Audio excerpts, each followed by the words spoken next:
ko. Nagpadala ng sulat si Father Pablo Pastels kay Father Antonio Ubak. Sinabi dito na maaari lang tumira si Rizal sa parish convent sa mga sumusunod na kondisyon. That Rizal publicly retract his errors concerning religion and make statements that were clearly pro-Spanish and against revolution. That he perform the church rites and make a general confession of his past life. That henceforth he conduct himself in an exemplary manner as a Spanish subject and a man of religion. Dahil hindi pumayag sa mga kondisyong ito si Jose Rizal, napili niyang maniraan sa bayan ni Kapitan Carnicero. Mabait ka pala. Hindi ka isang pilibustero katulad ng mga sinasabi nila. Tama. At dahil doon, bibigyan kitang kalayaan magpunta kahit saan mo gusto. At magpakita ka lang sa akin minsan sa isang linggo. At dahil alam ko isa kang magaling na hinete, maaari mong gamitin ang aking kabayo. Maraming salamat po. Walang anuman. Ako si Francisco Equilior. Ako naman si Kapitan Carnicero. Ako naman si Jose Rizal. Ang aming lottery ticket na number 9736 ay nanalo ng second prize na nagkakalagang 20,000. Ang aking parte dito ay 6,200. Ang 2,000 nito ay binigay ko sa aking ama. Ang 200 naman ay binigay ko sa aking kaibigan na si Basa na nasa Hong Kong. Sa paraang ito ay makakabili ako ng mga agricultural lands. Father Pastel, may sarili akong rason kung bakit ko kinakalaban ng simbahan.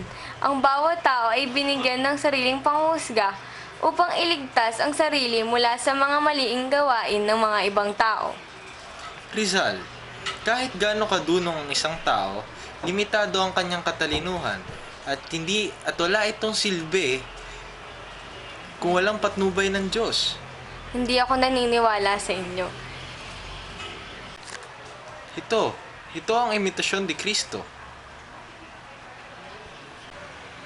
Nagpadala si Mr. Juan Lardet, isang French businessman, ng sulat kay Antonio Miranda. Nakasulat dito na, kung isang mga totoong tao si Rizal, bakit hindi man lang niya sinabi na ang mga pinili ko sa kanyang lumber ay may mababang kalidad? Dahil dyan, hahamunin ko sa isang duelo si Lardet. Pinayuhan ni Kapitan Carnicero na humingi ng tawad si Juan Lardet kay Jose Rizal. At dahil dito, nagpadala ng liham si Juan Lardet para humingi ng tawad kay Rizal. Father Sanchez, hindi niyo na po talaga mababago ang aking pananaw sa simbahan. Pasensya na ho doon. Ito nga po pala ang aking regalo dahil sa inyong kaarawan. Ito po ay ang Estudio Sobre de la Lengua Tagala. Salamat. Ako ay nakatira sa tabi ng dagat. Ang aking bahay ay pinalilibutan ng mga iba't ibang halaman at puno ng nagbubunga ng iba't ibang mga prutas. Meron din akong ibang bahay. Bahay kung saan tinuturuan ko ang mga batang lalaki at isa pang bahay kung saan ginagamot ko ang mga may sakit. Tok, tok, tok, tok. Sino yan? Ako si Pablo Mercado. Isa ako ang kamag-anak ninyo. Bilang ebidensya, ako'y may idalang larawan ninyo. Naku, mukhang umuulan. Dito ka na matulog sa amin. Naku, tama nga ang aking suspecha. Hindi ko nga talaga kamag-anak si Pablo Mercado at siya ay isa lamang impostor. Matapos ang pag-iimbestiga ni Anastasio Adriatico, nalaman ko na ito pala ay talagang si Florencio Namanan. Isang taong galing sa Cagayan de Misamis. Siya ay 30 taong gulang. Siya ay binayaran ng mga praile upang maging espiya, upang makita ang aking mga ginagawa dito sa dapitan, ang aking mga sulat at mga sinusulat. Marami akong pasyente dito sa dapitan. Karamihan sa kanila ay may hirap. Noong August 1893, ay dumating na ang aking ina para aking maoperahan.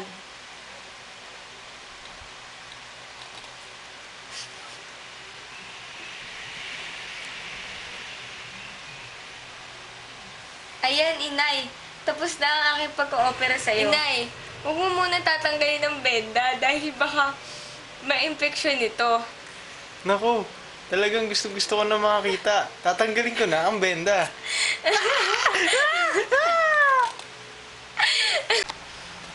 Anak, anong nangyari sa aking mga mata? Titingnan ko po, inay.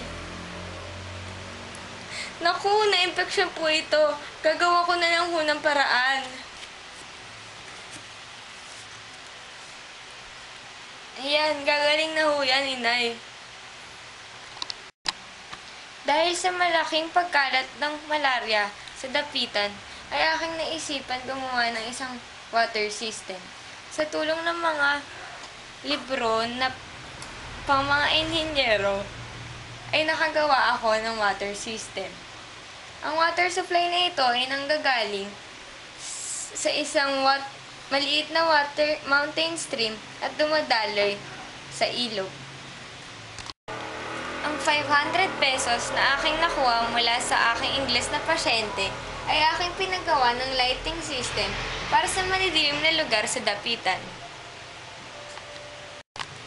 Sa tulong ni Father Sanchez ay napaganda namin ang plaza. Nakagawa din kami ng malaking mapa ng Mindanao sa harap ng simbahan gamit ang lupa, mga bato at damo. Dahil sa tagal ng paglalagi ko sa dapitan, nagkaroon ako ng oportunidad upang magturo at magbahagi ng aking mga kaalaman.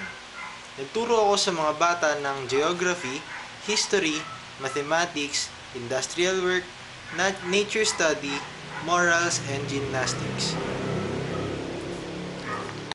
Regular ko silang natuturuan at nababahagian ng aking kaalaman sa oras na alas 2 ng hapon hanggang alas 4 ng hapon. May alam akong 22 lingwahe at dialekto. Buenos dias, bom dia, buongiorno, san, Ohio, bonjour, kalumera, maayong aga, naimbag nga bigat, magandang umaga at good morning.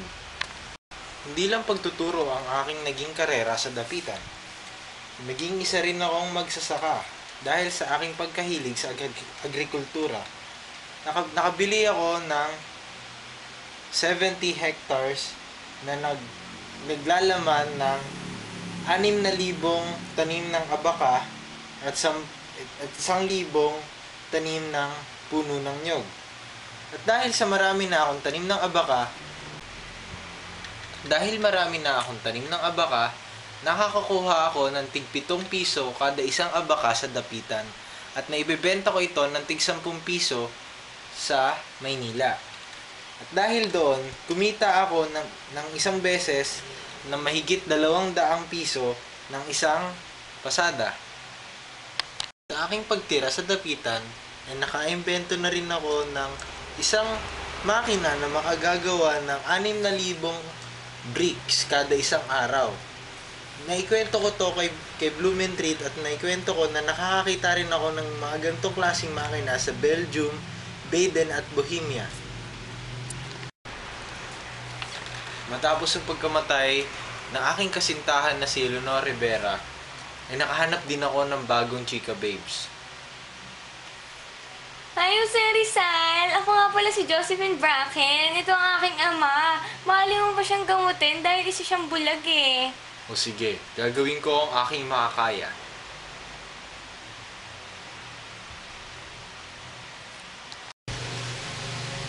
Pagkalipas ng isang buwan, tara na, mahal ko. Tayo magpakasal na. Sige, puntahan na natin ang pare.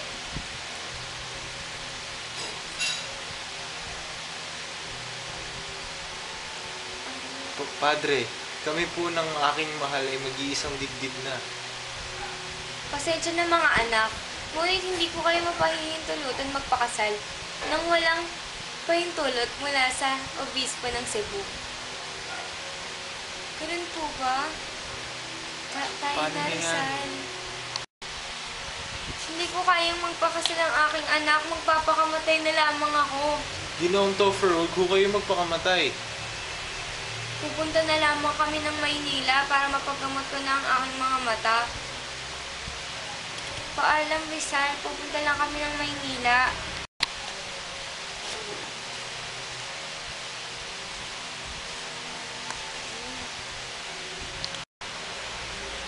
Anak, wala na daw makakagamot sa akin. Babalik na lamang ako sa Hong Kong. Ama, papaiwan na lang po ako dito sa Maynila. At pagkatapos naman, ay babalik ako dito sa Dapitan para makasama si Rizal. Walang paring nais magkasal sa atin. Tara tayo na lang magsama sa harapan ng mata ng Panginoon. Sige, Rizal, mahal na mahal kita. Iniibig din kita, Josephine. Dr. Pio Valenzuela, ba't kayo naparirito? Ako ay pinapunta dito ng Katipunan. Kailangan namin ng iyong malaking suporta dahil naghahanda na kami para isang malaking pag-imagsik para makamit ang kalayaan ng Pilipinas. Dr. Pio Valenzuela, hindi niyo makukuha ang aking suporta sa mga ganyang bagay. Bagamat masasabi ninyong handa na ang Katipunan, hindi pa handa ang ating bansa, Dr. Pio Valenzuela. Pangalawa, hindi rin handa ang ating mga armas. Anong mga ilalaban ninyo sa mga baril at kanyon ng mga Kastila? Ngunit matutulungan ka namin makatakas. Dr. Pio Valenzuela, aking inuulit, hindi ko hahayaang masira ang tiwala sa akin ng mga Espanyol. Nasa kanila ang aking mga salita. Hindi ko hahayaang mawala ang tiwala nila sa akin. Sige ho, makakarating ho yan sa Katipunan. Matapos ang 4 na taon, si Rizal ay makababalik na sa Maynila. Kasama ni na Josephine, Narcisa, Angelica, 3 pamangkin at 6 na estudyante.